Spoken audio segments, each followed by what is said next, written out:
Cheez-Its might be nostalgic, even downright delicious, but they're basically highly processed flour and oil with nutrients added back in because the manufacturers stripped them out in the first place. Real food gets broken down so much that they have to rebuild it with synthetic vitamins. And your body just doesn't absorb those the same way it would from the original food. Today, we're making a homemade sourdough version that's crunchy, cheesy, and actually good for your gut.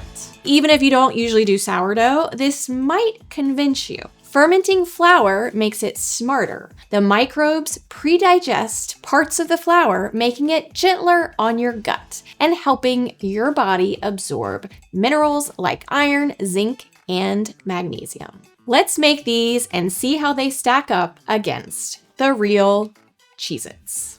First step, ferment the dough. Mix all-purpose flour and sourdough discard until you form a nice cohesive ball of dough. Add a splash of water if you need to, if your dough is too dry.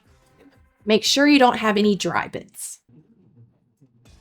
Cover and let it ferment at room temperature for 8 to 12 hours. Overnight works great. This gives flavor, health benefits, and that signature sourdough tang. If your plans change, you can slow down fermentation by putting the dough in the fridge. And here's a tip. Using discard works best here for tangy flavor and crunch. Active starter gives a milder flavor and slightly airier texture. This has been fermenting at room temperature for about 18 hours. Life happens. Now for the good stuff. We're gonna need some cold butter into the dough. Cold butter equals crispier crackers. Melted butter makes dense, oily crackers, which we do not want. I'm also gonna fold in my cheeses, salt, and some paprika for extra color. I will have this recipe linked for you all below.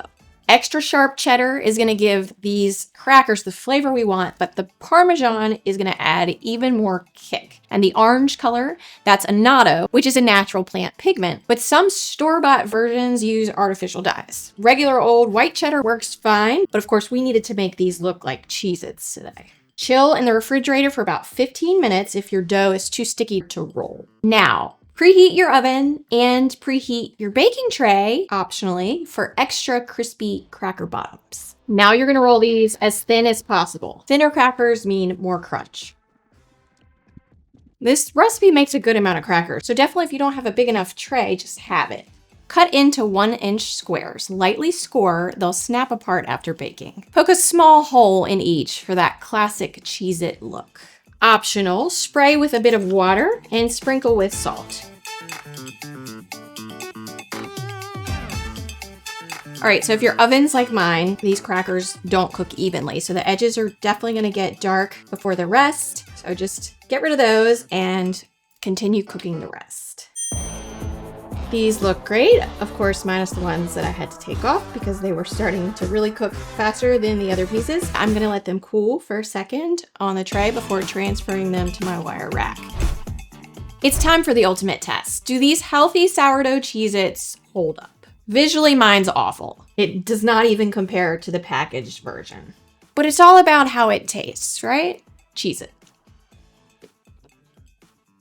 I honestly haven't had a Cheez-It in about a decade, and I was in the grocery store buying them and I was shocked by how many varieties of Cheez-Its you can buy. That didn't taste like much. I thought it was gonna be super amazing because scientists are engineering this for me to overconsume. It wasn't bad, but I wasn't overly impressed. Now for my healthy version. 100% honesty, I liked the taste of mine better.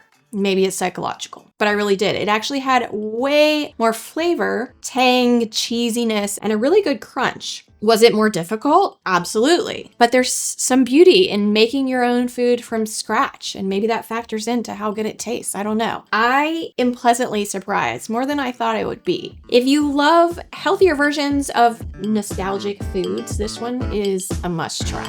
Try whole wheat flour, add garlic, add rosemary, store in an airtight container for a week, or freeze for up to a month, then just re-crisp these perfectly in the oven for about 5 minutes. Before you go, listen to the crunch.